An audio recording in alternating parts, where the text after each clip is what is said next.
오늘 아침 신문 시작하겠습니다. 뮤지컬 티켓 가격이 심리적 마지노선으로 여겨지는 15만 원을 넘기면서 관객 부담이 커지고 있다는 기사 먼저 보겠습니다. 네, 중앙일보입니다. 통계청에 따르면 지난해 4분기 공연 예술 관람료의 전년 대비 증가율은 2.9%로 같은 기간 전체 소비자 물가 상승률인 1.6%를 훌쩍 넘어섰는데요. 코로나19 기간 억눌렸던 관객들이 보복 소비 바람으로 공연장을 많이 찾으면서 표값도 치솟은 겁니다. 현재 상영 중인 뮤지컬 알라딘의 최고가는 19만 원, 지킬 앤 하이드와 웃는 남자는 각각 17만 원으로 곧 20만 원 시대가 열리는 게 아니냐는 관측도 나오는데요. 아이돌 가수나 해외 유명 발레단 공연 가격은 이미 20만 원을 훌쩍 넘었고요. 비교적 저렴했던 연극도 좋은 좌석은 10만 원에 육박하면서 같은 작품을 반복해보는 이른바 회전문 관객마저 티켓 구매를 주저하는 분위기입니다. 실제로 지난해 뮤지컬 티켓 전체 판매액은 1.3% 늘었지만 티켓 판매 수는 2.4% 감소했다고 신문은 전했습니다.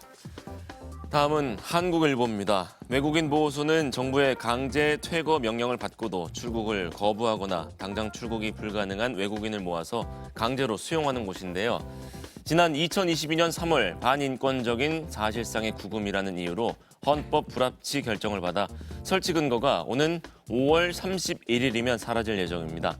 문제는 하루 평균 1,700명 안팎이 머무르는 외국인 보호소에 단순 불법 체류 외국인 외에 살인을 포함한 범죄 전과자들도 수용돼 있다는 건데요.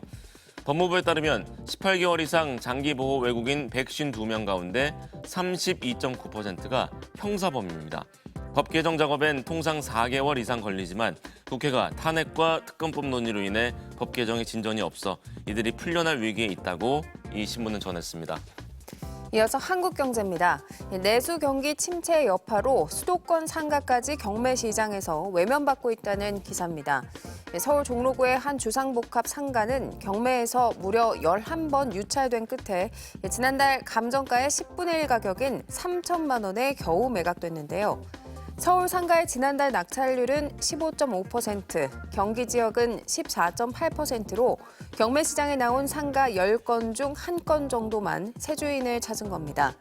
상가는 일부 자영업자를 제외하곤 대부분 투자 목적으로 매수한다는 점에서 그만큼 부동산 투자 심리가 얼어붙었다는 방증으로 풀이되는데요. 온라인 소비 패턴의 변화로 오프라인 매출이 감소하면서 상가 임대료가 약세를 보이는 데다 수도권 내 상가가 과잉 공급된 것이 원인이라는 지적이 나옵니다. 이번엔 지역신문 볼까요? 먼저 경북메일입니다. 국내 15개 공항 활주로에서 항공기 이착륙 중 치명적인 사고를 유발할 수 있는 이물질이 최근 5년간 10,000건 발견됐는데요. 공항별로는 김포공항이 4,000여 건으로 가장 많았고 포항, 경주공항 1,500건 등이었습니다. 활주로 이물질은 주로 항공기 부품이나 차량 장비 부품, 포장 골재 등으로 크기가 매우 작아서 육안으로 제거하기 어려운데요. 최근 5년간 국내에서 총 74건의 활주로 이물질 관련 사고가 발생했지만 이물질 자동 탐지 시스템을 도입한 국내 공항은 인천국제공항 단 한 곳에 불과한 것으로 나타났습니다. 끝으로 중부메일입니다. 인구 소멸 위기였던 충남 보령시 원산도에 현역 군인인 고태진 씨와 그의 아내, 자녀 7명이 전입하면서 지역 초등학교가 기사회생했다는 소식입니다.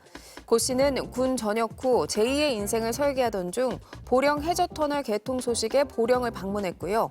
우연히 원산도 통합총동문회 회장을 만나 이주를 결심했다고 합니다.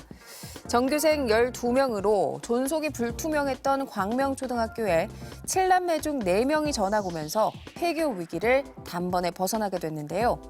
보령시는 고 씨네 가족에게 이사지원금 300만 원과 전입학생 축하금 1,200만 원 등 1,500만 원을 지원했다고 신문은 전했습니다.